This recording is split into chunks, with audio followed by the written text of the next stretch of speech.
TV ప్రేక్షకులందరికీ దసరా పండుగ శుభాకాంక్షలు. దసరా పండుగ సందర్భంగా అమ్మవారికి రోజుకొక నివేదన చేసి పెడతాం. చక్కెర పొంగల్ చేద్దాం. సింపుల్గా ఈజీగా చేసేసుకుందామండి. చక్కెర పొంగల్ని ఇత్తడి గిన్నెలు ఏదైనా మందపాటి గిన్నెలో చేస్తే బాగుంటుంది. చక్కెర పొంగలి అనగానే చక్కెర పొంగలి, పాలు పంచదార వేయాలి. పంచదార వేయాలన్న నియమం ఒక చోట, పాలు కూడా పోయాలని ఇంకొక చోట. నేనైతే పాలు పంచదార వేయనండి, పంచదార వేస్తాను, పాలు వేయము. బెల్లంతో మనం చక్కెర పొంగల్ చేసుకుంటాం. అయితే బెల్లంతో చేసింది ఏంటంటే చల్లారేసరికల్లా టంగుమని శుద్ధలా అవుతుంది. అంత శుద్ధ అవ్వకుండా ఉండటం కోసం కొంచెం పంచదార ఇందులో కలుపుకుందాం. ఈజీగా చేసేద్దాం, చాలా సింపుల్. ఇది ఎట్లా అంటే కుక్కర్ పెట్టుకోవాలి. మనం ఒక ప్రెషర్ ప్యాన్ లాంటిది ఉంటే కంఫర్టబుల్గా ఉంటుంది. ఒక కప్పు బియ్యానికి పావు కప్పు కంటే ఎక్కువ పెసరపప్పు. ఈ పెసరపప్పుని దోరగా వేగనివ్వాలి.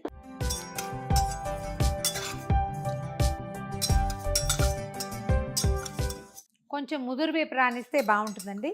కమ్మని వాసన వచ్చేదాకా సన్నటి మంట మీద వేయించండి. హైలో పెడితే పప్పు పైభాగం వేగిపోతుంది, లోపల వేగదు, అంత అరోమాటిక్ అంతే గుమగుమలాడుతూ రాదు. కనిపిస్తుంది కదా, పెసరపప్పు ముదురుగా వేగింది. ఈ పెసరపప్పుని బియ్యాన్ని కలిపి కడిగేసేయండి. కడిగేసి నీళ్ళు పోసి పొయ్యి మీద పెట్టేయటమే. వేయించిన పెసరపప్పుని కడగచ్చు, కడగాల్సిందే. కప్పు బియ్యం, పావు కప్పు పెసరపప్పు కదా కడిగాము.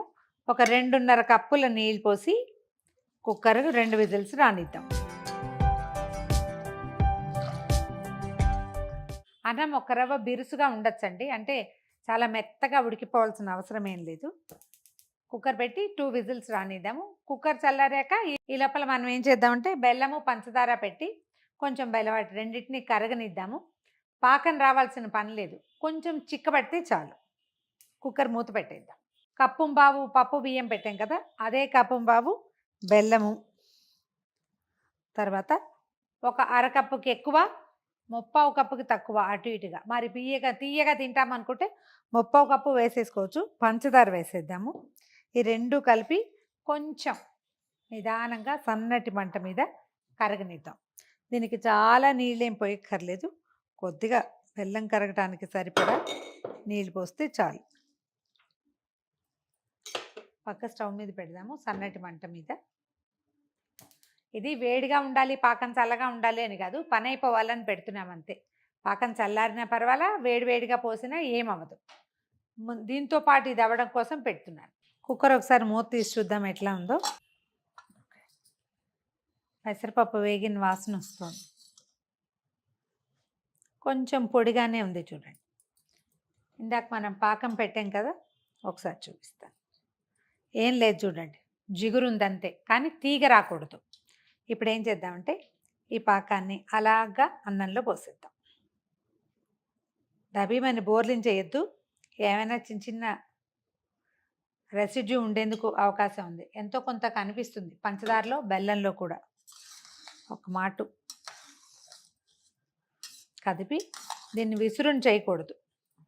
మళ్ళీ స్టవ్ వెలిగించేద్దాం. సిమ్లో ఈ పాకం అంతటిని అన్నం పీల్చుకునేలాగా దీన్ని వదిలిపెట్టేద్దాం. ఇదేంటంటే ఒక 8-10 నిమిషాలు పడుతుంది. కొంచెం కొంచెం నెయ్యి వేస్తూ, మనకి చక్కెర పొంగల్కి బాగా ధారాళంగా నెయ్యి అవసరపడుతుంది. మనం ఒక కప్పుంబావు మొత్తం పెట్టుకున్నాం కదా, 1.5 కప్పు దాకా పెట్టుకున్నాం. ఓ ముప్పావు కప్పు నెయ్యి వేస్తే ఇది కొంచెం తూకంగా బాగా వస్తుంది, దేవాలయంలో పెట్టేదానిలాగా. మనం ఇంట్లో అంతంత నెయ్యి పోసుకుని ఏం చేస్తామండి, కొంచెం వేసుకుందామంటే అందులో సగంతో సరిపెట్టచ్చు.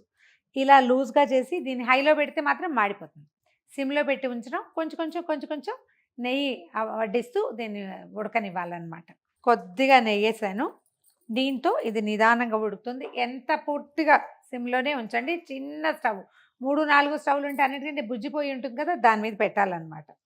అప్పుడు అడుగంటకుండా వస్తుంది.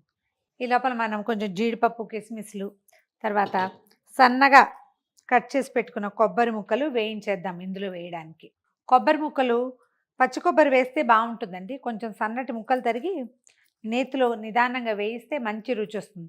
ఎండు కొబ్బరి వేస్తే ఏమవుతుందంటే మనం అది ప్రసాదం తీసుకున్నాక అది గొంతులోకి వస్తూ ఉంటుంది, ఆ కొబ్బరి రుచి. ఎండు కొబ్బరి ఒక నూనె వాసన వస్తుంది, పచ్చిదైతే ఎక్కువ రుచిగా ఉంటుంది. కొబ్బరి ముక్కలు బాగా వేగనిచ్చి ఆపేద్దాం స్టవ్. కొంచెం మిగిలిన వేపంతా నూనెలో వేగుతాయి. ఇది మొత్తం దగ్గర పడ్డాక అప్పుడు మనం ఈ పదార్థాలు వీటిని జీడిపప్పులు వాటిని వేసేసి ఏలక్కాయ పొడి, తర్వాత ఏమో ఇందులో మెయిన్ ఏంటంటే పచ్చకర్పూరం వేస్తేనే చక్కెర పొంగల్కి రుచి పూర్తిగా అవుతుంది. చిన్న పచ్చకర్పూరం బిళ్ళ తీసుకోవడం, నలిపేసి పొడి వేసేస్తే చక్కగా ఈవెన్గా. ఎక్కువ వేయకూడదండి పచ్చకర్పూరం, చిన్నది వేసుకోవాలి ముక్క. పాయసంలో వేసుకున్నా కూడా ముక్క ఎక్కువ వేసేస్తే ఏమవుతుందంటే ఒక రకమైన చేదు రుచి వస్తుంది. అంత వేయకుండా ఉండాలి. ఊరికే చెప్తున్నా, నేను నా దగ్గర ఏం లేదు. మనకు కావాల్సిన పూర్తి పాకం వచ్చేసిందండి. మీరు గమనించండి, ఈ అన్నానికన్నం పాకానికి పాకం కాకుండా ఒక చిత్రమైన మెరుపు వస్తుంది దీంట్లో.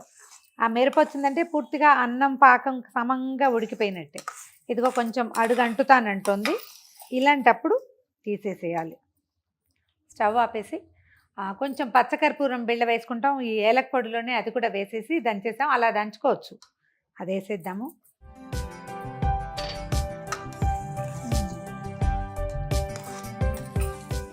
కర్పూరం అవి వాసన రాగానే ఒకసారి మనకి దేవాలయంలో ఉన్న ఫీలింగ్ వచ్చేస్తుంది. వేయించి పెట్టుకున్న జీడిపప్పులు, కిస్మిస్లు, బాదం పప్పులు కూడా వేసుకోవచ్చండి ఒకవేళ మన చాయిస్ అయితే. కొబ్బరి ముక్కలు కూడా వేసేద్దాము. ఇందులో కొంచెం నెయ్యి ఉంది, ఆ నెయ్యి కూడా వేసేస్తున్నా. ఇంకా పైన నెయ్యి ఏం వేయక.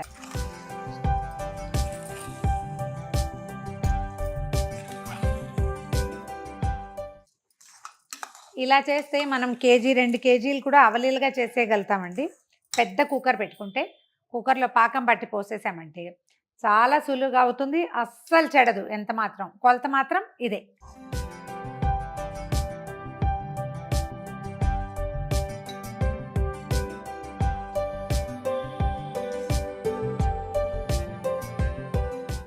ఘుమఘుమలాడుతున్న చక్కెర పొంగలి సిద్ధంగా ఉంది. అమ్మవారి నివేదనలో ఇది చాలా ప్రముఖ పాత్ర వహిస్తుంది.